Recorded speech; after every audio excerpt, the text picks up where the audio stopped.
বেশ অনেকদিন পরেই আজকে আমি গিয়েছিলাম অ্যারাবিয়ান ফাস্ট ফুডে। অ্যারাবিয়ান ফাস্ট ফুড আসলে খায়নি এরকম মানুষ পাওয়া কিন্তু খুবই টাফ। স্পেশালি যারা ধানমন্ডিতে থাকেন তারা কিন্তু আসলে সবাই অলমোস্ট ট্রাই করে ফেলছেন। এবং ওদের এখানে যে ভিড় ছিল, যেটা দেখে আমি একদমই অবাক হইনি। বিকজ আমি ওদের ধানমন্ডি ৫ নম্বর ব্রাঞ্চে গিয়েছিলাম, ওইখানেও সেম অবস্থা ছিল। ওইখান থেকে দেন আমি এখানে আসছি, দেখি এখানেও সেম অবস্থা।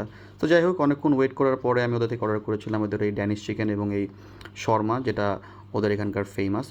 তো ফার্স্টেই আমি ট্রাই করেছিলাম ওদের এই শর্মাটা, যেটার দাম ছিল আপনার ১৭০ টাকা। এটা ছিল চিকেন শর্মা এবং এটার ভিতরে কিন্তু বেশ ভালো অ্যামাউন্টেরই কিন্তু চিকেন দেয় এবং মেয়োনিজটা থাকে। বাট আমার কাছে না এটার টেস্ট আহামরি কিছু লাগে নাই। আমার কাছে আগেও এটা বেশি এটা ভালো লাগতো না, বাট যেটা ভালো লাগে ওটা ছিল ওদের বিফ শর্মা যেটা ছিল ওইটা। আপনারা চাইলে ওটা ট্রাই করতে পারেন, ওটার দাম মনে হয় ১৮০ টাকা পড়বে। এরপরে যেটার জন্য আমি গিয়েছিলাম ওদের এই ড্যানিশ চিকেন, যেটার দাম ছিল এখন ২৬০ টাকা। আগে একটু কম ছিল, এখন মনে হয় একটু দামটা ওরা একটু বাড়াইছে।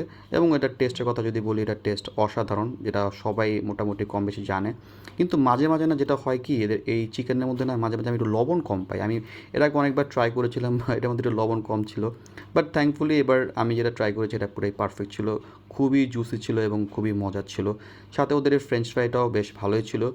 মাঝে মাঝে এই ফ্রেঞ্চ ফ্রাইগুলি শক্ত পাই, বাট এবারে আলহামদুলিল্লাহ আমি নরমই পাইছি এবং সফটও পাইছি। সো এখন পর্যন্ত যারা অ্যারাবিয়ান খান নাই বা অ্যারাবিয়ান ট্রাই করতে চান, তারা কিন্তু যে ট্রাই করতে পারেন। ওদের দুটা ব্রাঞ্চ আছে, একটা হলো আপনার ধানমন্ডি ২ নম্বরে এবং ধানমন্ডি ৫ নম্বরে। আপনারা যেটাতে যাবেন, যে ট্রাই করতে পারেন, হোপফুলি ভালো লাগবে। সো ভালো লেগে থাকলে ভিডিওটি শেয়ার দিয়ে দিবেন। টাটা।